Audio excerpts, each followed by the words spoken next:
brought you by Silver Pumps and Motors. Top quality और consistent performance के लिए सिर्फ सिल्वर पंप्स नाम याद रखना. తెలంగాణలో పాకిస్తానీలకి నోటీసులు ఇచ్చారు పోలీసులు. ఇవాళ సాయంత్రం వరకు తెలంగాణ విడిచి వెళ్లాలని ఆదేశించారు. విద్య వైద్యం కోసం షార్ట్ టర్మ్ వీసాలతో వచ్చిన వారితో పాటుగా టూరిస్ట్ వీసాలతో వచ్చిన వారికి కూడా నోటీసులు పంపారు. సాయంత్రం వరకు రాష్ట్రాన్ని విడిచి వెళ్లకపోతే చట్టపరమైన చర్యలు ఉంటాయని చెప్తున్నారు. ప్రస్తుతం మీరు స్క్రీన్ పై చూస్తున్న ఈ వృద్ధురాలు హైదరాబాద్ కి వైద్యం కోసం వచ్చారు పాకిస్తాన్ నుంచి. తనకి పాక్ లో ఎవరూ లేరని అక్కడికి వెళితే అనాథలా బతకాల్సి వస్తుందంటూ వాపోతున్నారు. తెలంగాణలో పాకిస్తానీలు పోలీసుల చర్యలపై మరిన్ని డీటెయిల్స్ మా కరెస్పాండెంట్ నూర్ అందిస్తారు.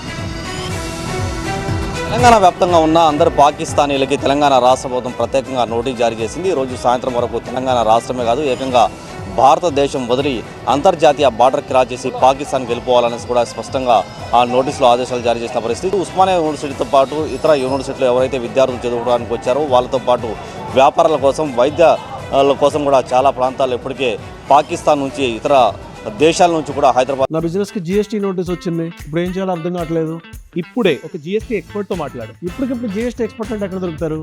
బాస్ వాలా బీ ద బాస్ వస్తుంటారు. ప్రత్యేకంగా పాకిస్తానీల పైన ప్రత్యేక ఫోకస్ నిర్వహించారు. పాత బస్సులోని అనేక ప్రాంతాల్లో ఎవరైతే పాకిస్తానీలు ఉన్నారో వాళ్ళకి ఇప్పటికే నోటీసులు జారీ చేసి బహుశా ఈరోజు మధ్యాహ్నం వరకు ఎవరైతే పోల్ సీట్లో ఉన్నారో వాళ్ళందరూ విడిచి వెళ్ళిపోయే అవకాశాలు ఉన్నాయి. మీరు ఫ్లైట్ ద్వారా వెళ్తారా లేకపోతే వాకా సరిహద్దుని క్రాస్ చేసి పాకిస్తాన్లో ఎంటర్ అయిపోతారా అది మీ ఇష్టం. కానీ ఈరోజు సాయంత్రం వరకు అయితే తెలంగాణ వదిలి వెళ్ళిపోవాలని కూడా స్పష్టంగా అధికారులు అయితే ఆదేశాలు జారీ చేస్తున్నారు.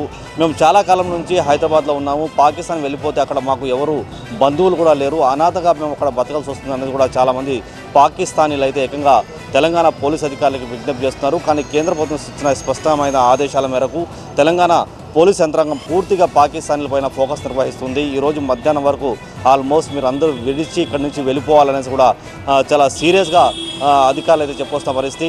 పాత బస్తీలోని యాకుత్పురా ప్రాంతంలో అయితే చాలా కాలం నుంచి పాకిస్తాన్లో వాళ్ళ కుటుంబ సభ్యులు ఎవరు లేకపోవడంతో వాళ్ళ బంధువుల దగ్గరనే ఒక మహిళ అయితే ఉండిపోయింది. నా వయసు అయితే 80 సంవత్సరాలు. అక్కడ ఎవరు లేరు, ఒక అనాథలాగా నాకు బతకాల్సి వస్తుంది అనేసి కూడా ఆమె పదే తెలంగాణ పోలీస్ అధికారులకు అయితే చెప్పొస్తున్న పరిస్థితి. కెమెరామెన్ వెంకట్తో నూర్ మొహమ్మద్, టీవీ 9 హైదరాబాద్.